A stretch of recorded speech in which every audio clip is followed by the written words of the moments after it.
welcome to MS Sharda classes.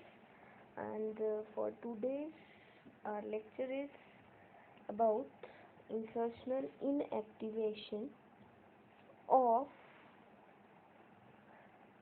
a plasmid named PBR322.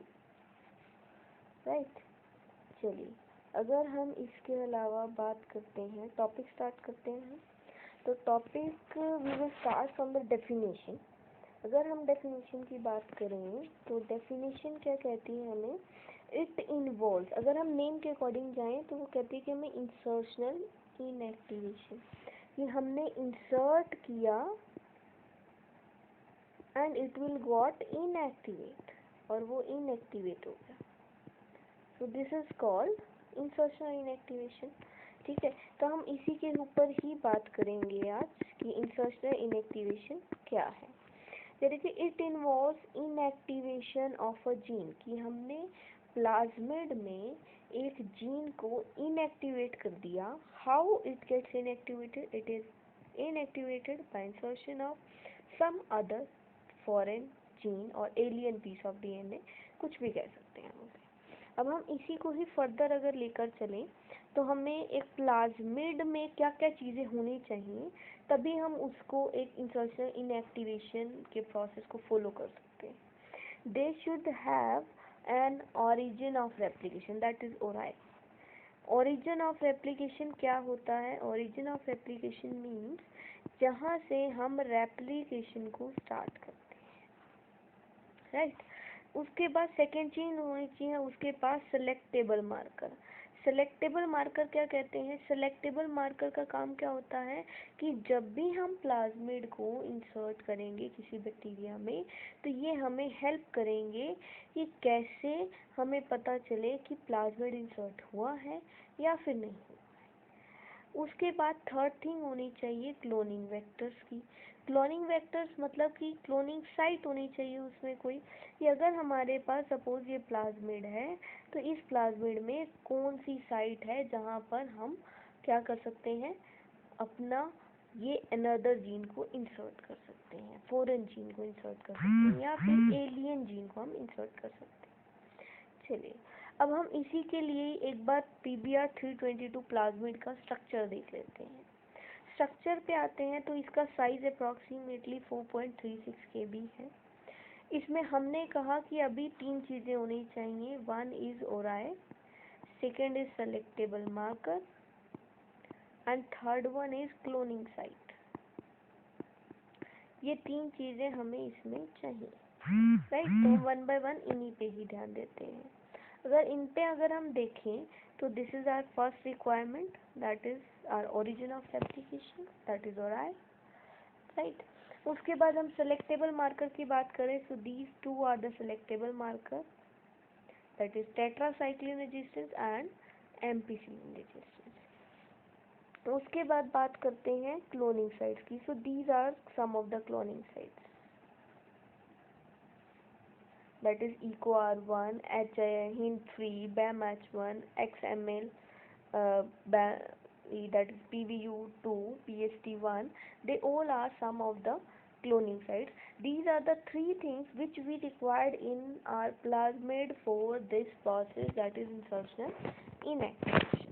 So these things are very much required in these plasmids. अब अगर हम यहाँ पर इन दो terms का मीनिंग समझें तो इन दो टर्म्स का मीनिंग क्या है,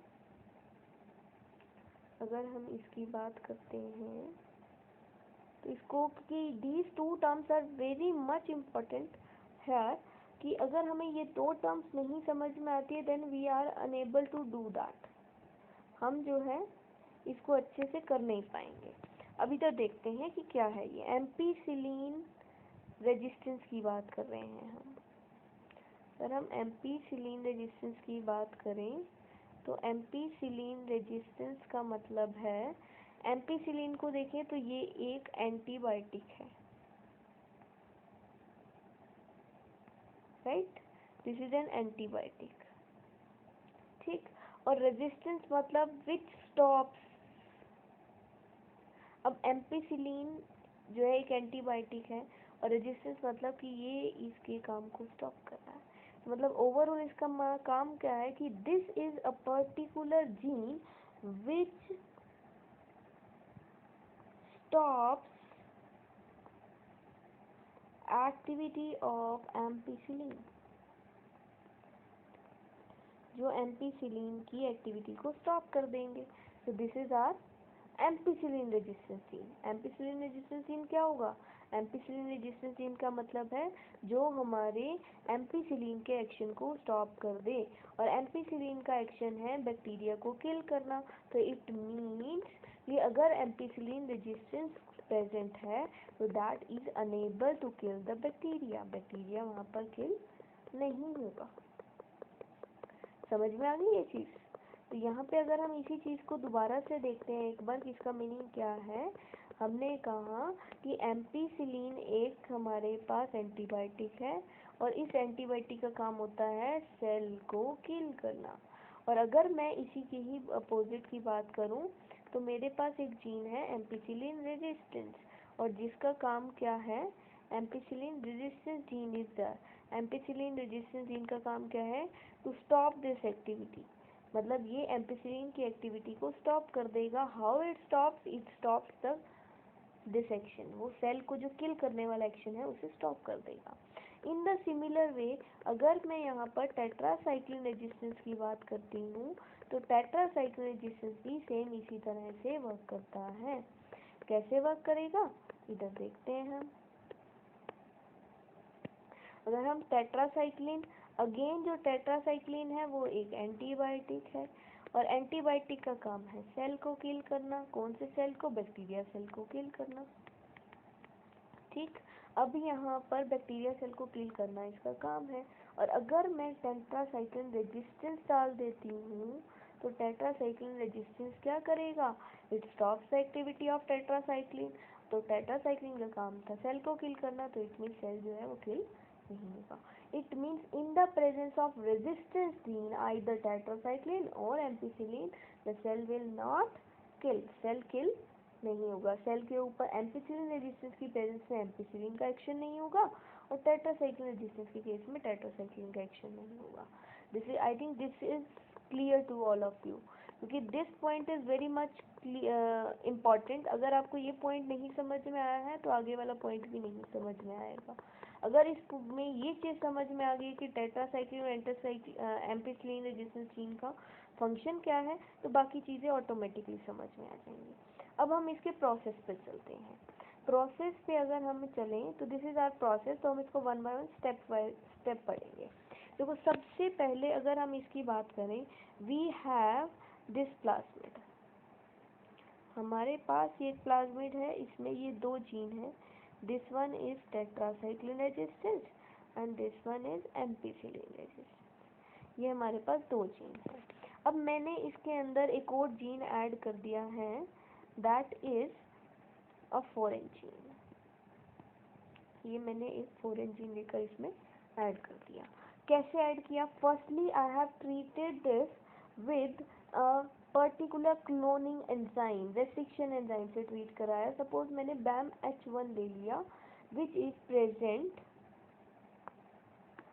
present at this point, here is BAMH1।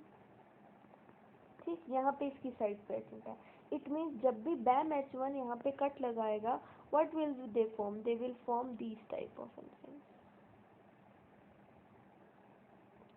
ये इस तरह से ओपन कर देगा हमारे एंजाइम को। यहाँ पे भी BAMH1 की साइट होगी, यहाँ पे भी हमारी BAMH1 की साइट है, राइट। तो यहाँ पे हमारी साइट आ जाएगी। फिर हमने क्या किया, इसके साथ जब हमारे पास ये आ गई तो हमने इसमें DNA लाइगेज डाल दिया, ताकि जो फॉरेन DNA है हमारा, कौन सा foreign DNA? This one, that can be ligated over here, जो यहाँ पर लाइगेट हो सके। जिससे क्या होगा, अगर ये पूरा जब मैं लाइगेट कर दूंगी, जब मैं ये पूरा लाइगेट करूंगी तो लाइगेट करने के बाद देखिए मेरे पास क्या आएगा। What will I get? I will get this one.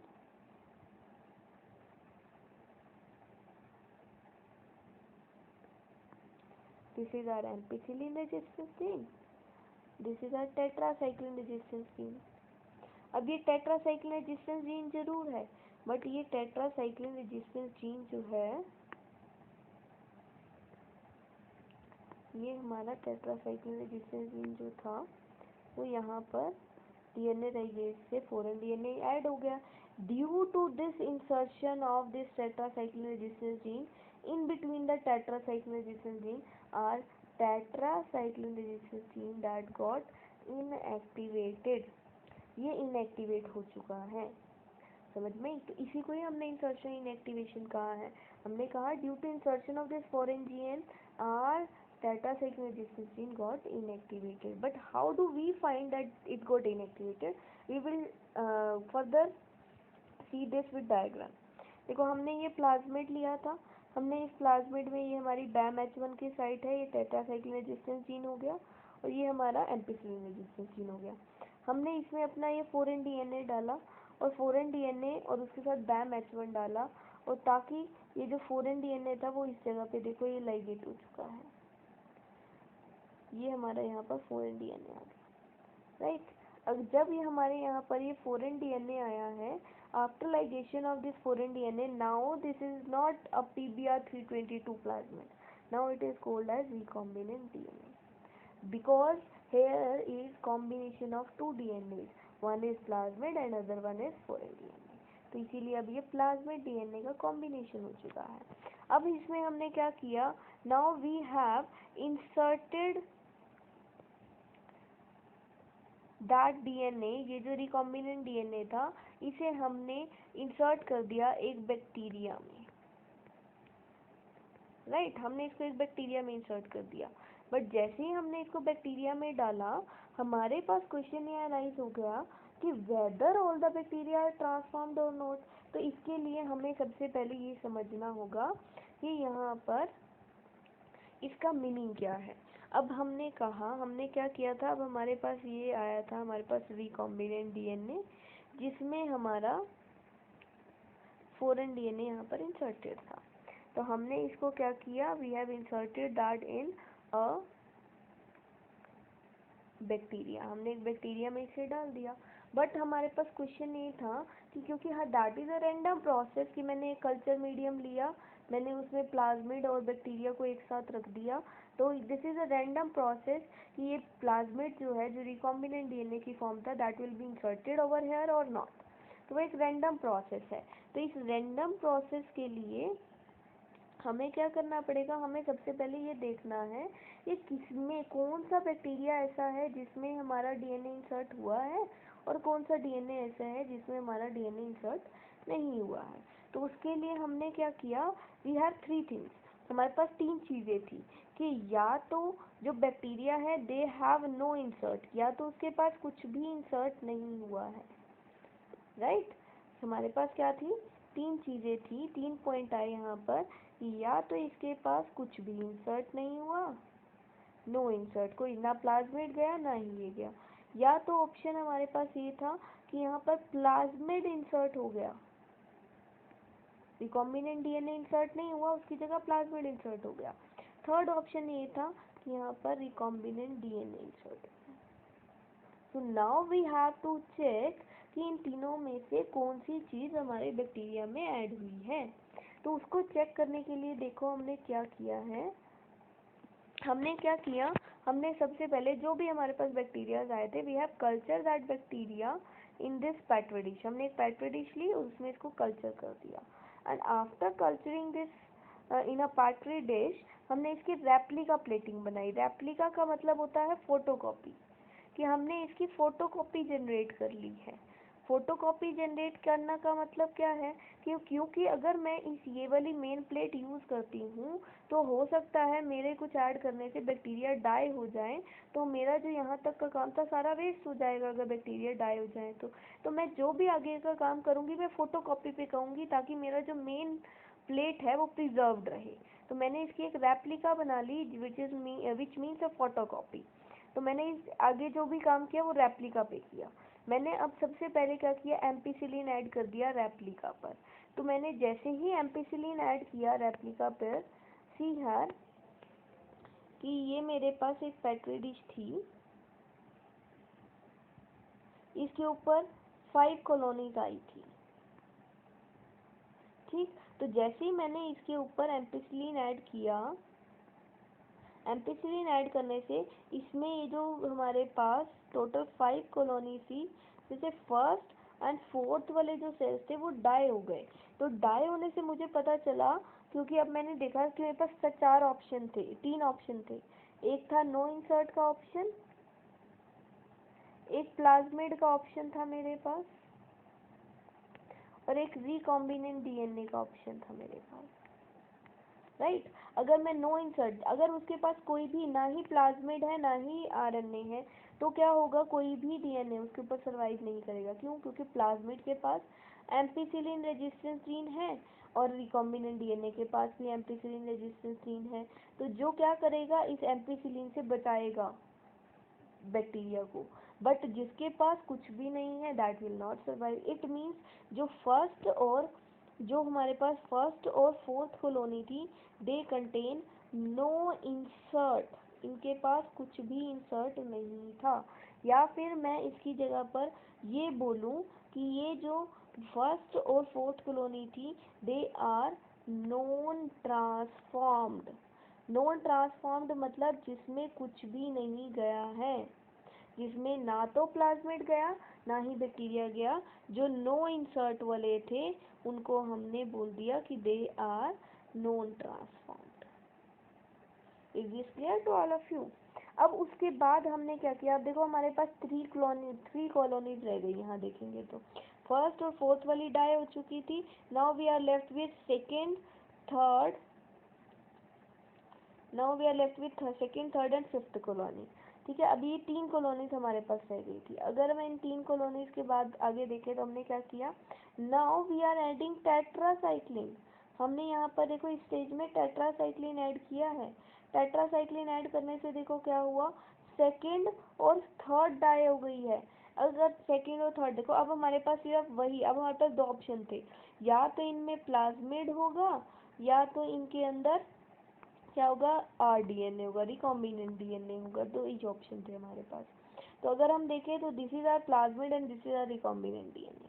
दोनों को कंपेयर करेंगे तो देखते हैं, इसमें तो देखो टेट्रासाइक्लिन रेजिस्टेंस जीन भी है, इसमें एम्पिसिलिन का तो काम है नहीं। टेट्रासाइक्लिन रेजिस्टेंस जीन अगर प्रेजेंट होगा तो कॉलोनी सर्वाइव करेंगी। इट मीन्स प्लाज्मिड के पास टेट्रासाइक्लिन रेजिस्टेंस जीन है, मतलब प्लाज्मिड वाली क्या करेंगी, दे शुड सर्वाइव, इनको सर्वाइव करना चाहिए। ठीक, इनको सर्वाइव करना चाहिए। बट अगर रिकॉम्बिनेंट डीएनए है तो उनका इंसर्शन की वजह से, क्योंकि फॉरेन डीएनए आया था, उसकी वजह से हमारा रिकॉम्बिनेंट डीएनए में जो टेट्रासाइक्लिन रेजिस्टेंस जीन था वो इनएक्टिवेट हो गया था, तो इसलिए वो सर्वाइव नहीं करेंगे, ये वाले सर्वाइव नहीं करेंगे। तो इसलिए इट मीन्स कि हमें यहाँ से ये पता चल गया कि जो सेकेंड और थर्ड कॉलोनी है that contains our recombinant DNA. और इससे हमें क्या पता चल गया, देखो हमारे पास ये 3 कंक्लूजन आए लास्ट में। क्या कंक्लूजन आया हमारे पास, कंक्लूजन इज कि जो फर्स्ट और फोर्थ कॉलोनी थी, they do not have any plasmid, any recombinant DNA. जो हमारे पास फिफ्थ थी उनके पास रिकॉम्बिनेंट डीएनए नहीं था, क्योंकि वो सर्वाइव कर रही थी। सर्वाइव कौन से करेंगे, जिनके पास प्लाज्मिड है। मतलब जो सेकेंड और थर्ड कॉलोनी है, दे हैव रिकॉम्बिनेंट डीएनए। अब हमें ये पता है कि कौन से ऐसी कॉलोनीज हैं, कौन से ऐसे बैक्टीरियाज हैं जिनके पास रिकॉम्बिनेंट डीएनए है। तो अगर हमें ये चीज़ पता है कि किनके पास रिकॉम्बिनेंट डीएनए है, तो हम क्या कर सकते हैं, हम अपनी मेन प्लेट से अपने ओरिजिनल सेल्स को एक्सट्रैक्ट करेंगे और उन्हें कल्चर कर लेंगे अपने बेनिफिट के लिए। जहाँ पे भी हमें इन बैक्टीरिया को यूज़ करना है, इन फॉरेन डीएनए को यूज़ करना है, तो हम वहाँ पर इसे फर्दर यूज़ कर सकते हैं। राइट, तो this is our insertional inactivation. Insertional inactivation overall क्या कहता है कि इंसर्शन की वजह से एक मार्कर जो है वो इनएक्टिवेट हो जाएगा, जो हमें मार्क करके ये बता रहा है कि yes this bacteria have recombinant DNA and this bacteria do not have recombinant DNA. तो this is our main point over है। अगर हमें नहीं, अगर फिर भी किसी को कोई डाउट है तो you can rewind this video and you can find it your solution कि कहाँ पे आपको डाउट आ रहे हैं। अगर आपको फिर भी कोई डाउट है तो आप कमेंट कर सकते हैं कमेंट बॉक्स में, एंड फिर भी हम एक बार इसको रिवाइंड कर लेते, because this is very important and very we can say little bit tough for you all, क्योंकि 12th क्लास के लिए ये एक बिल्कुल नया प्रोसेस है, नया टॉपिक है, तो उसके हिसाब से थोड़ा सा टफ थिंग है हमारे लिए अगर हम देखेंगे तो।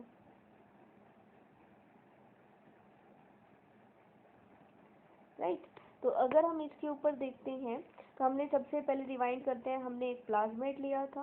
प्लाज्मिड में एम्पिसिलिन हमारे पास 2 सेलेक्टेबल मार्कर थे, क्लोनिंग साइट थी और आई था। हमने इसमें फॉरेन डीएनए डाला, फॉरेन डीएनए से पहले उसको कट करना था, कट करने के लिए रेस्ट्रिक्शन एंजाइम डाला, दैट इज BAM-H1। जैसे ही हमने ये डाला, इसके साथ हमने लाइगेज भी डाला है, तो ये सब डालने के बाद तो ये जो फॉरेन डीएनए था वो BAM-H1 वाली साइट पर ऐड हो जाएगा and it will become recombinant DNA, और जहाँ पे भी हमारा फॉरेन डीएनए ऐड होगा वहाँ पर हमारा टेट्रासाइक्लिन रेजिस्टेंस जीन इनएक्टिवेट हो जाएगा। तो इसीलिए due to the inactivation of that tetracycline resistance gene and insertion of this foreign gene, it is known as insertion inactivation. फिर हमने क्या किया, इसको इंसर्ट कर दिया हमने, कहाँ इंसर्ट किया, इन अ बैक्टीरिया। बैक्टीरिया में इंसर्ट करने के बाद उस बैक्टीरिया को कल्चर किया गया। जैसे ही हमने कल्चर किया तो हमें ये फाइंड आउट करना था कि किस बैक्टीरिया में हमारा रिकॉम्बिनेंट गया है, किसमें प्लाज्मिड गया और किसमें नो इंसर्ट गया। हमारे पास 3 कंडीशंस आई थी। तो हमने इसको जैसे ही सबसे पहले इसकी रेप्लिका प्लेटिंग बनाई, फोटोकॉपी जनरेट की, ताकि हम अपनी मेन प्लेट को प्रिजर्व कर सकें। उसके बाद हमने इसके अंदर एम्पिसिलिन रेजिस्टेंस जीन डाला। एम्पिसिलिन रेजिस्टेंस जीन डालने से क्या हुआ, इसमें जो फर्स्ट और फोर्थ कॉलोनी थी वो डाई हो गई, और डाई होने से ही हमें पता चल गया कि फर्स्ट और फोर्थ में नो इंसर्ट है, फर्स्ट एंड फोर्थ में नो इंसर्ट है। और नो इंसर्ट का मतलब क्या था कि इसके पास ना ही प्लाज्मिड होगा और ना ही रिकॉम्बिनेंट डीएनए होगा। उसके बाद हमने इसके अंदर टेट्रासाइक्लिन रेजिस्टेंस जीन डाला। टेट्रासाइक्लिन रेजिस्टेंस जीन डालने से क्या हुआ, टेट्रासाइक्लिन रेजिस्टेंस जीन डालने से इसके अंदर सेकेंड और थर्ड वाली कॉलोनी डाई हो गई, जिससे हमें पता चला कि इनके पास रिकॉम्बिनेंट डीएनए है। क्यों, क्योंकि इनके पास टेट्रासाइक्लिन रेजिस्टेंस जीन नहीं था, वो इनएक्टिवेट हो चुका था फॉरेन डीएनए की वजह से, क्योंकि फॉरेन डीएनए जिसमें गया वही रिकॉम्बिनेंट डीएनए था। अब हमें ये पता चल गया कि इसमें हमारा रिकॉम्बिनेंट डीएनए है, तो हमने इसको ओरिजिनल प्लेट, कल्चर प्लेट से एक्सट्रैक्ट किया इन सेल्स को और इनको फर्दर कल्चर कर लिया अपने यूज़ के लिए। So this is our insertion inactivation. तो आई होप आपको ये सब चीज़ें समझ में आई होंगी।